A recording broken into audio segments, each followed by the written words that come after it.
Alright, so here we are in front of the elephants.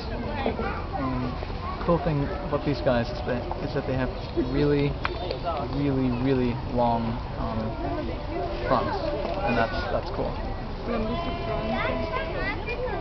And that's pretty much all there is to say. YouTube has dominated our lives since its creation. Hey, it's Fred! Hey, Apple! You're a wizard, Harry. I'm a what? Hello. Jolly. Up to a lemonade stand and he said to the man, I can't believe you've done this. And for some people, these personalities have become part of our daily life, supplying us with free entertainment.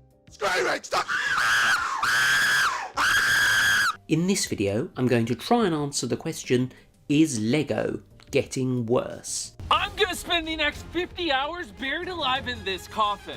But what are they really like, and how have they dealt with their newfound fame? Dave is, I'm not going to say finished. The answers to those questions started with Dr. Jake's Very British Reviews, who is a variety channel who has been posting for over 7 years.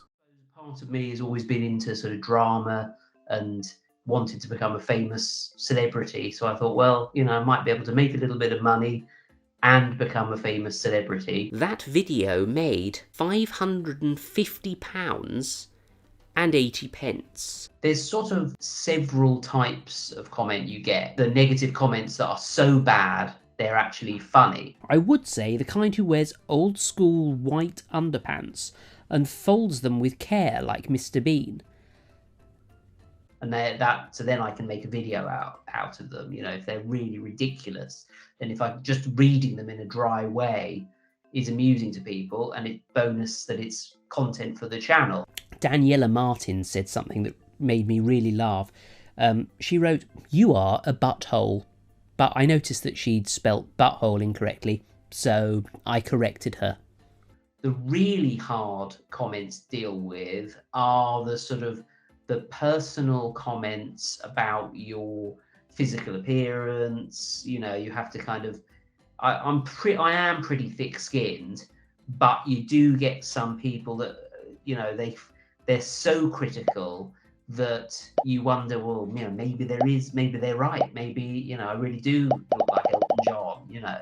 I'd love for my channel to become big enough for me to become kind of solely dependent on it and for it to be my only job.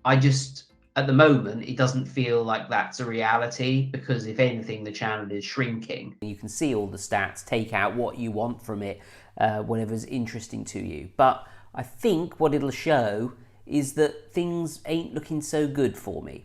The most I would probably do is go part-time in my real job.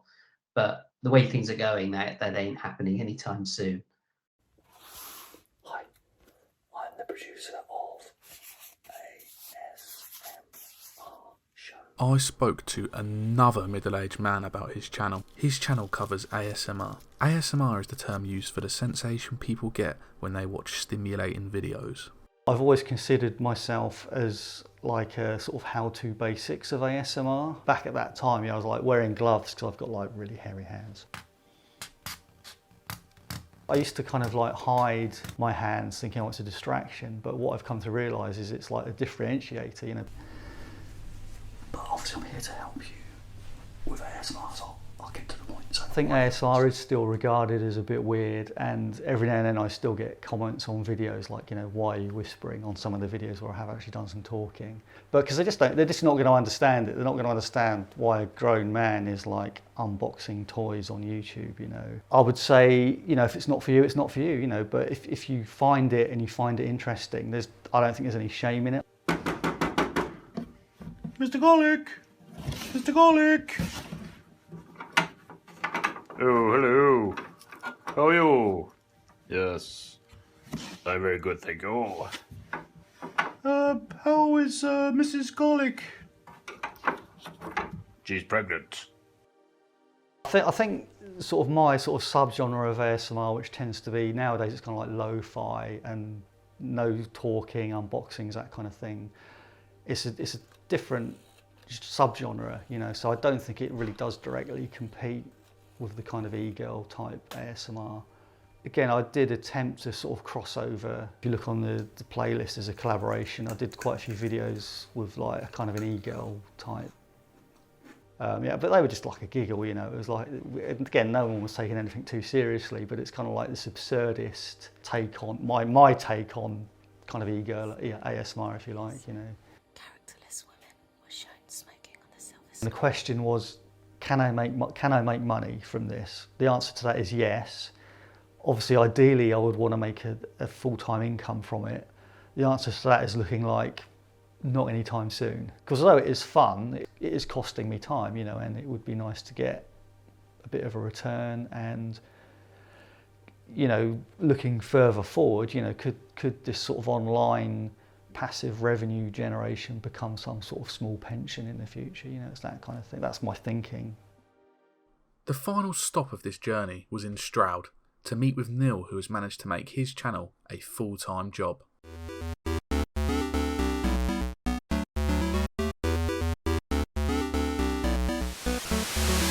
I'm Neil, I'm from the YouTube channel RMC Retro, and welcome to The Cave. I started YouTubing as an accident, really. It was a hobby that got out of hand, I guess. I started making videos in my bedroom. It was all about old computers, and I was really reaching out to see if there were other people like me, because I knew I had this interest in old computers and retro and fixing them up. That's probably why I put the first video together in my back spare bedroom in my flat using what I had, a web camera, a very poor microphone. That video is still up today and it's terrible quality, but I like to leave it up as a kind of a way to look back and see how far we've come. PS2 and PS3. It's one of the cheaper sticks on the market, but is it worth your money? The effect YouTube has had on my life is that it allowed me primarily to move on from a career that I was feeling pretty burnt out of. And suddenly there was no ceiling. I could do absolutely anything I wanted to do that my audience might be interested in, and that's led to the videos. It's led to, I've produced a vinyl record, I've written a book, I've published a colouring book, I've built the cave, I've opened a museum. Just, if you can think of it, you can do it. There are just no limitations to what you can do as a YouTuber. I don't want it to become a stuffy nerds club. I want it to be a cool, clean, fresh nerds club that everyone can enjoy. Anyone who's thinking of going into YouTube and wants to make it a full-time job and thinks it's easy is deluded. You're going to be working more hours than any other job that you've done in your life or would do. And yes, you'll be rewarded for it, but my God, it is hard work sometimes. You know, you'll be working late nights, you'll be working long hours. That's the only way I've got to this point, is by putting the effort in. That and the audience, who I call the cave dwellers. The quality of the audience, the loyalty and the dedication of them as well has helped to make it happen. Rise of the Robots. We've got a lot of Rise of the Robots on the table today. It's all thanks to Ross, who's joined us for a show and tell. Is it show and tell today, Ross, or is it a psychiatric assessment? Yeah, I think it's probably, yeah, we'll get the... There's not a hope in hell that YouTube are paying me enough a month based on views to have a living, not even half a full-time wage. But the quality of the audience makes them want to be a part of the cave so much that they become patrons, and I've got a great conversion rate, and that's why everything exists. Yeah, it's not so much about the subscriber numbers, it's more about the quality of the subscriber that really drives the channel. Patreon is the reason that this place and this channel exists, and the reason that I can do it full-time. After learning so much about their experiences, what legacy do these creators hope they leave? I don't think I want to be remembered on YouTube. I want the machines, I want the history of the machines, I want the content I make to be remembered, but I really don't care if I'm personally remembered.